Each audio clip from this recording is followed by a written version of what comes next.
लोगोफोर दिनै नोंथांमोननि सेराव मोनसे इम्पर्टेन्ट भिडिअ लानानै फैदों आङो। बे जाबाय श्रीलंकानि गाज्रि थासारि, रांखान्थियारि गाज्रि थासारि आरो राजखान्थियारि गाज्रि थासारि। नोंथांमोना मबाइलाव निउस पेपाराव एबा टिभिनि निउसफ्राव नुदों जानांगौ श्रीलंकाया लाइ लथर गैजायै गंसे हादोर जानो थांगासिनो दङ। ओरैबायदि थासारि जादों श्रीलंकायाव, सोरबा जुदि बुजि मोनखायोबा बे भिडिअखौ नायाब्लाबो जागोन। नाथाय जायफोरा बुजि मोना आरो श्रीलंकायाव मानि थाखाय दावराव जादों, मानि थाखाय लाइ लथर गैजायै जालांदों, रांखान्थिनि आंखाल जालांदों, मुवा बेसादनि दामफ्रा गोबां जादों, माने एक्सपेक्ट खालामथावै बायदि मुवा बेसादनि दामा बारायदों, मा जाहोनाव बारायदों बेफोरनि सोमोन्दै डिटेल्स मिथिनो थाखाय नैबे भिडिअ जास्ट सम एसे हो अननानै। नोंथांमोना खोनादों ओरैबायदि दाम बारायदों, माने बेसेनफ्रा बारायदों, जेरैबायदि माइरं केजिसेनि दामा 200 थाखा, आधा लिटार गाइखेरनि दामा 800 थाखा, गेस सिलिन्डारनि दामा 4200, केजिसे सिनिनि दामा 200, 1 केजि मिल्क पाउडारनि बेसेना 600, पेट्रल लिटारसोनि दामा 303 थाखा, डिजेल लिटारसोनि दामा 230 थाखा, मबेबा रेस्टुरेन्टआव साहा कापसेनि दामानो 100 थाखा गाहाम जादों। तो बेनि जाहोनफ्रा मा डिटेल्सआव सावरायगोन जोङो। दिनै श्रीलंकायाव इमारजेन्सि माने थासारि सोलिगासिनो दङ, कारफिउ इम्पज खालामनाय जादों सारा हादोरनां श्रीलंकायाव। दा बे मानि थाखाय जादों बेनि सोमोन्दै डिटेल्स सुंद' समनि गेजेराव फोरमायनो नाजागोन। थौदों ना थख' नायलायनोसै। 1 नम्बर जाहोना जाबाय नेपटिज्म। फंसे बाथ्राखौ बुंना लाग्रोनि गिबियावनो, 1 नाम्बारखौ बुंनायनि सिगाङावनो। एक्चुअलि दिनै जे माने श्रीलंकायाव रांखान्थिनि गोबां आंखाल नुजादों, मुवा बेसादनि दामा माने अख्राङाव नायहैनाय बायदि दाम बारायदों, बेसेना बारायदों। बेनि कारना हरखाबै जानाय जाथाय नङा बियो। बेसेबा माने 10, 15, 20 बोसोरनिफ्राय मेनेजमेन्टआ गोरोन्थि जाबोनायनि थाखाय दिनै बेबायदि थासारिखौ माने बेबायदि थासारिजों मोगा मोगि जानांदों श्रीलंकानि नोगोरारिफ्रा। बुंनानै लाखाबाय बेयो हरखाब जानाय जाथाय नङा आरो हरखाब माबा मोनसे जाहोननि थाखाय बेबायदि रांखान्थिनि आंखाल नुजाथियाखै। दाना 1 नम्बर कारनखौ मा होनदोंमोन आङो? नेपटिज्म। नेपटिज्म माने जाबाय बे श्रीलंका हादोरखौ नखरसेनि सुबुंफोरानो सामलायदों होनबाबो गोरोन्थि जाया। बेनिखायनो श्रीलंकानि माने सरकारखौ वान फेमिलि डिक्टेटरशिप होननानै बुंदों। थारमाने श्रीलंकानि जेरैबायदि जोंनियाव प्रेसिडेन्ट, प्राइम मिनिस्टार, केबिनेट मिनिस्टार्सफोर थायो, बे श्रीलंकायावबो बेबायदिनो प्रेसिडेन्ट, प्राइम मिनिस्टार आरो केबिनेट मिनिस्टार्सफोर थायो। दाना बे हादोरनि श्रीलंकानि गिदिर गिदिर बिबानखौनो नखरसेनि मानसिफ्रानो बिबान आजावनानै दङ। जेरैबायदि प्रेसिडेन्टनि मुङा जाबाय गटाबाया राजापाक्सा, प्राइम मिनिस्टारनि मुङा जाबाय महिन्दा राजापाक्सा, आरो फाइनेन्स मिनिस्टारनि मुङा जाबाय बासिल राजापाक्सा, आरो बेबायदि इरिगेसन मिनिस्टार माने चामल राजापाक्सा। बिथांमोना गासैबो बिदा बिफंजोब, माने हादोरनि बिराद गोजौ बिबानफोरखौ नखरसेनि सुबुंफोरा लानानै दोङो। आरो दानि prime minister Mahinda राजापाक्सानि फिसाज्लाफोराबो पार्लामेन्टआव cabinet minister's हिसाबै बिबान आजावनानै हादोरखौ सामलायगासिनो दोङो। दाना नखरसेनि मानसिफ्रा हादोर गंसेखौ सामलायनायाव माबायदि रांखान्थिनि आंखाल जादों जोङो मिथिनि। दाना माने श्रीलंकानि इक'नमिनि टटेल इक'नमिनि 75% नखरसेनि मानसिफ्रानो मेनेज खालामो, सामलायो। मानो होनबा प्रेसिडेन्टआबो नखरसेनिनो, प्राइम मिनिस्टाराबो नखरसेनिनो, आरो गिदिर गिदिर मिनिस्ट्रिफोरनि मिनिस्टार्स, केबिनेट मिनिस्टार्सफोराबो बे नखरसेनिनो। माने 75% अफ द श्रीलंकान इक'नमि इज मेनेज्ड बाय वान फेमिलि। बेनिखायनो बे नखरनि मानसिफोरखौ नों जिहेतु नखरनि मानसिफोरनो हादोरखौ सालायबाय थादों, बिसोरखौ रावबो जेबो बुंनो हाया। गावसोरा गावबायदि डिसिसन लायो, फैसाफोरखौ गावनि गोसो बायदि बाहायो, गावनि गोसो बायदि आयेन बानायो। बेयाव मायबा गोरोन्थि मेनेजमेन्ट जाफ्लांदोंबाबो रावबो बुंनो लागा गैया, रावबो बुंनो हाया। मानोना गिदिर गिदिर बिबानाव थानाय मानसिफ्रा गाव नखरनिनो जोब। ओंखायनो फैसाफोरखौ गाव जेरै हायो, गाव जेरै मोनदांदों, जाय खामानिखौ थार होनना सानदों बेखौनो मावदों। गोरोन्थि सिस्टेमा गोरोन्थिब्लाबो बेखौनो मावदों।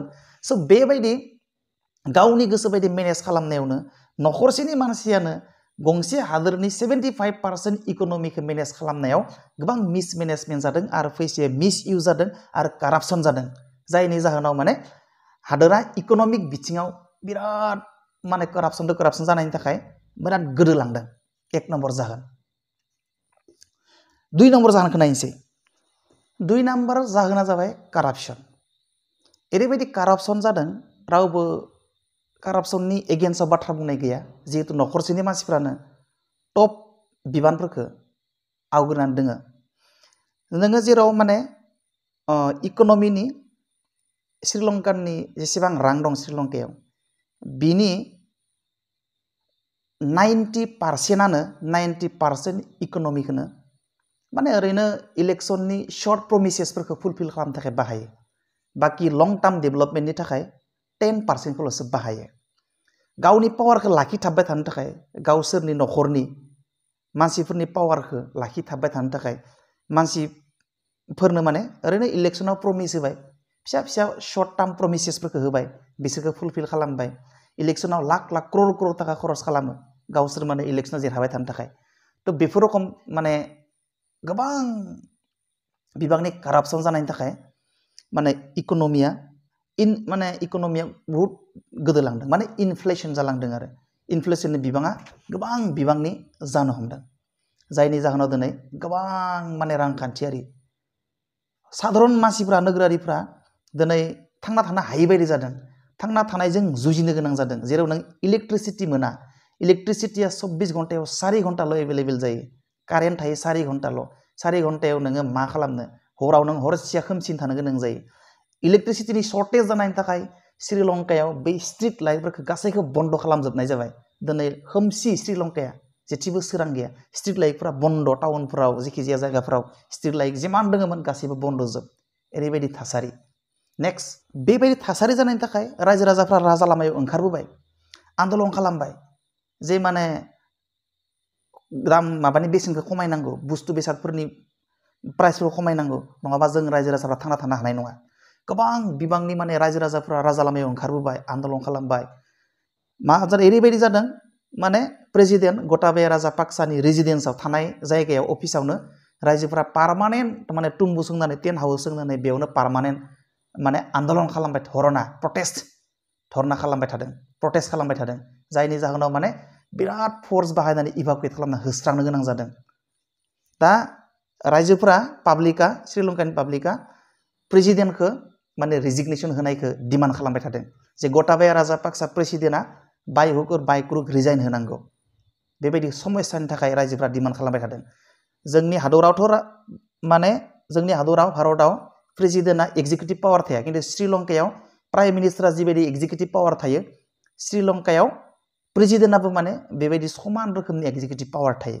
दा बेनिखायनो माने प्रेसिडेन्टखौ रिजिगनेसन होनो थाखाय डिमान्ड खालामबाय थादों प्रटेस्ट खालामबाय थादों। नै रिसेन्टलि प्राइम मिनिस्टारा रेजिगनेसन होबाय आरो अलरेडि 26 केबिनेट मिनिस्टार्सफोराबो माने रेजिगनेसन होखांबाय। दा खिन्थु प्रेसिडेन्टआल' रेजिगनेसन होआखै गटाबाया राजापाक्साया बियो होगोन ना होआ बे कुनु दा बर्तमान आनसार्टेन जानानै दोङो। तो जायखिजाया थासारिया बहुत डेन्जार गिलु बालु माने दावराव दावसि दुंहाव हाव बेसेन बारायनाय पलिटिकेल माने दावराव दावसि सब बायदि साफ्रोमबो बिथिङाव माने दाङाबाजि सोलिगासिनो दं। दा जों थांसै नेक्स्ट कारना जाबाय श्रीलंकाया गावनि रांखान्थियारि आंखालखौ सुफुंनो थाखाय गोबां अनुस्थान प्रतिष्ठानफोरनिफ्राय फसंथानफोरनिफ्राय गोबां दाहार लाबाय जेरैबायदि Asian Development Bank World Bank India China जापानफोर बायदि हादोरनिफ्राय गावसोरनि इकोनमिक आंखालखौ सुफुंनो थाखाय गोबां दाहार लाबाय। नाथाय बे दाहार लानाय रांफोरखौनो दिनैसिमबो सुख'नो हाफिनाखै। मानो होनबा बिसोरनि हादोराव थारमाने रांखान्थियानो गैला। ओरैबायदि दाहार लाबाय बिसोरो दाहार लानानै प्रडाक्सन गैया। दाहार लाबाय नालाय बिराद दाहार लानायनि कारनाव बिसोरनाव थारमाने कुनु प्रडाक्सन होननाय बुस्थुआनो गैला। प्रडाक्सनफ्रा बहुत खमायलांबाय। एन्टायार कान्ट्रियाव जेसेबां प्रडाक्ट जायो बिसोरनियाव ग्रस डमेस्टिक प्रडाक्टआ जेसेबां जायो बिनिख्रुइ बांसिनसो बिसोरो गुबुन हादोरनो दाहार सुख'नो दोङो थारमाने ओरैबायदि। आरो मा जादों बिसोरनिया बेनि जाहोनाव दाहार लासोनानै प्रडाक्टनि बिबाङा खमायनायनि जाहोनाव फरेन रिजार्भस कारेन्सिया गोबां ल' जालांबाय आरो गंसे हादोरनि फरेन रिजार्भस कारेन्सिया जुदि गोबां ल' जायो अब्ला बै हादरा गुबुन हादरनिफ्राय मुवा बेसाद बायनानै लाबोनो हाया इम्पर्ट्स खालामनो हाया दाना श्रीलंकाया ओरैबायदि नङा जे गावसोरनि हादोराव प्रडाक्ट जानायजोंनो सोनारनानै थायो गुबुन गुबुन हादोरनिफ्राय गोबां बिबांनि जिनिसफोर मुवाफोर इम्पर्ट्स खालामना लाबोनो गोनां जायो दाना जिहेतु फरेन रिजार्भस कारेन्सिया बिराद ल' जाबाय दाना गुबुन हादोरनिफ्राय जेबो मुवा बेसादखौनो बिसोर बायना लाबोनो हालिया बिराद दुखिया जाबाय फरेन रिजार्भस कारेन्सियानो बिराद ल' जाबाय नालाय गुबुन हादरा बिसोरनो माल हरलिया बा गुबुन हादोरनिफ्राय माल बायनानै लाबोनो हालिया बिसोरो दा बे मोनसे कारन दाना 2005 आव दाना बेबायदि श्रीलंकानि बेबायदि थासारिनि नाम्बार 1 रेसपन्सिबोलखौ जोङो चाइनाखौबो बुंनो हायो नाम्बार 1 रेसपन्सिबोलफोरनि गेजेराव चाइना हादोराबो मोनसे 2005 आव श्रीलंकाया बिसोरनि मोनसे एयारपर्टखौ डेभेलपमेन्ट खालामनो थाखाय हाम्बानट'टा एयारपर्टखौ डेभेलपमेन्ट खालामनो थाखाय इन्डिया आरो USA निफ्राय फाइनेन्सियेल एसिस्टेन्स बिदोंमोन किन्तु इन्डिया आरो USA बिसोरनो फाइनेन्सियेल एसिस्टेन्स हरनो थाखाय राजि जायाखैमोन मानो होनबा इन्डिया आरो USA मिथिखादोंमोन जे बिसोरनो बे खामानिनि थाखाय फाइनेन्सियेल एसिस्टेन्स हरोबा जेबो मुलाम्फा जानाय नङा बेनिफ्राय बिसोरो इन्डिया आरो USA रिजेक्ट खालामनायनि उनाव चाइनायाव थांदोंमोन चाइनाया लोगो लोगो राजि जादोंमोन जे अके नोंसोरनो हाम्बानट'टा एयारपर्टखौ डेभेलपमेन्ट खालामनो थाखाय जेसेबां फाइनेन्सियेल एसिस्टेन्स नांगौ जों हरगोन बेनिफ्राय चाइनाया बिसोरनो नांगौ बायदि फैसा हरदोंमोन उनाव बिसोरो भारत आरो USA साननाय बायदिनो बे एयारपर्टनिफ्राय जेबो रिभिनिउ मोनाखैमोन आसा खालामनाय बायदि रिभिनिउ मोनाखैमोन जायनि जाहोनाव बे श्रीलंकाया चाइनानिफ्राय लाबोनाय रांखान्थिखौ दाहार सुख'नो हायाखैमोन आरो सुख'नो हायैयाव श्रीलंकाया बे हाम्बानट'टा होननाय एयारपर्टखौ चाइनानो बन्दक दोननो गोनां जादोंमोन आरो किन्तु बे बन्दक दोननायनि उनाव श्रीलंका आरो चाइनाजों गोबां रिलेसन जादोंमोन चाइनाया बुजि मोनखादोंमोन जे बिसोर मालाबाबो जोंनो फैसा दाहार लानायखौ सुख'नो हाखालिया जेसेबां हायो एसेबां चाइनाया श्रीलंकानो फैसा दाहार हरदोंमोन बे जाबाय चाइनानि मोनसे डेब्ट ट्रेप पलिसि जेसेबां नांगौ एसेबां फैसा दाहार हरनानै फैसा दाहारखौ हरनो हायाबाथाय कान्ट्रिखौनो दखल खालामनायनि मोनसे टारगेट बायदि आरो बेखौनो बुङो डेब्ट ट्रेप पलिसि बे डेब्ट ट्रेप पलिसिखौ चाइनाया बाहायदोंमोन दिनै जेसेबां हायो एसेबां श्रीलंकानो फैसा दाहार हरनानै दिनै माने श्रीलंकाखौ सुख'नो हायै बायदि अबस्था खालामनानै दोनबाय बिराद दार लाबोबाय वर्ल्ड बेंकफोरनिफ्राय लाबोनाय दोङो एसियान डेभेलपमेन्ट बेंकनिफ्राय लाबोनाय दोङो इन्डिया जापान चाइनाफोरनिफ्राय गोबां रां लाबोनाय दोङो दिनै दाहारखौनो सुख'नो हालिया ग्रस डमेस्टिक प्रडाक्टआ जेसेबां जायो बिनि बांसिन थारमाने बिसोर दाहारसो होनो दोङो गुबुन कान्ट्रिफोरनो बे मोनसे जाहोन दाम बारायनायनि बेसेन बुस्थु बेसादनि बेसेन बारायनायनि नेक्स्ट कारना जाबाय 2021 आव जेब्ला गोटाबाया राजापाक्सेया प्राइम मिनिस्टारमोन बे मोनसे डिसिसन लादोंमोन जे श्रीलंकायाव जेसेबां प्रडाक्सन जागोन बे प्रडाक्सनफोरखौ अर्गेनिक खालामनायनि थांखि लादोंमोन आरो बे थांखियैनो माने रासायनारि हासारफोरखौ बन्द खालामजोबदोंमोन बुहुमनि मादावनो माने फार्स्ट कान्ट्रि बानायगोन जेराव माने अर्गेनिक बुस्थु मोननाय जायो 100% अर्गेनिक बुस्थु मोननाय जायो बेबायदि अर्गेनिक प्रडाक्सन दिहुननो थाखाय केमिकेल फार्टिलाइजार्सफोरखौ बन्द खालामजोबदोंमोन नाथाय बे थांखिया साननाय बायदि फिथाइ होदिया प्रडाक्सना बै बोसोरनि उनाव गोबां 50% लस जालांदोंमोन प्रडाक्सनानो जायाखैमोन जिहेतु केमिकेल फार्टिलाइजार्स रासायनारि हासारफोरखौ बन्द खालामजोब्बाय अर्गेनिक जाजोबनांगौ होननानै अर्गेनिक खालामनो थाखाय अर्डार होबाय फार्मार्सफोरा गोबां माने प्रटेस्ट खालामदोंमोन मानो होनबा प्रडाक्सना अर्गेनिक प्रडाक्सना नोङो बहुत माबा माबि खालामनो गोनां जायो आरो मुवा लोगो लोगो अर्गेनिक ओरैनोबा नोङो रासायनारि हासार बाहायनानैसो प्रडाक्सनखौ बारायनाय जायो जेराव नोङो रासायनारि हासारखौ बन्द खालामनाय लोगो लोगो अर्गेनिक प्रडाक्सन दिहुननायाबो गोरलै खामानि नङा गोरा खामानि बेयो गोबां माबा माबि खामानि जोथोन लानो गोनां जायो बेनि जाहोनाव बिसोर बेयावबो साक्सेस जादिया बेयावबो हादोर नाङैनो श्रीलंकानि प्रडाक्सना गोबां खमायदोंमोन जेराव श्रीलंकाया हादोरनि गेजेरावनो मुलुगनि गेजेरावनो सेकेन्ड लार्जेस्ट टी एक्सपर्टार नाथाय बै डिसिसननि उनाव गोटाबाया राजापाक्सानि डिसिसननि उनाव माने श्रीलंकाया बिसोरनि टी एक्सपर्ट साहा एक्सपर्ट खालामनाय जेसेबां खालामोमोन गोदोआव बै माने अर्गेनिक खालामनो थाखाय अर्डार होनायनि उनाव बिसोरनि प्रडाक्शना 50% एक्सपर्ट खालामनाय बिबाङा खमायदोंमोन 50% एक्सपर्टआ खमायदोंमोन बिसोरनि स' बेयावबो बिसोरनि गोबां इक'नमिक लस जादों जेराव दिनै प्रडाक्शनानो गैला ओरैबायदि प्रडाक्शना खमायबाय थारमाने प्रडाक्शनानो गैला साप्लायानो गैला प्रडाक्शन गैयाबा साप्लाय जाया आरो साप्लाय गैयाबा मिथिखा नोंथांमोना इक'नमिक्सआव मोनदो जेब्ला साप्लाया खमिगोन अब्ला डिमान्डआ बारायगोन आरो डिमान्डआ बारायनाय माने जायखिजाया बुस्थु बेसादफोरनि बेसेना गोबां हाइ जागोन मानो होनबा साप्लाय गैला मोननो आंखाल जाबाय बुस्थुफोरखौ बेनिखायनो बिनि प्राइसआ गोबां हाइ जाबाय आरो दिनै प्रडाक्शनानो गैला प्रडाक्शन गैयिनि थाखाय साप्लाय गैला साप्लाय गैयिनि थाखाय माने इनफ्लेसन जाबाय आरो इनफ्लेसन जानाय माने दाम बारायनाय आरो साप्लाय गैला नालाय डिमान्डआ बारायबाय डिमान्डआ बारायनाय लोगो लोगो आरो प्राइसआ बारायबाय प्राइस बारायनाय माने डिमान्डआनो बारायनाय थ' बेबायदि मोनसे बेनिफ्राय नेक्स्ट कारना जाबाय मा श्रीलंकायाव मा जायो माने टुरिज्म डिपार्टमेन्टनिफ्राय गोबां रेभिनिउ फैयो 10निफ्राय 13% रेभिनिउ टुरिज्म डिपार्टनिफ्राय मोनो श्रीलंकाया नाथाय 2021 नङा 2019आव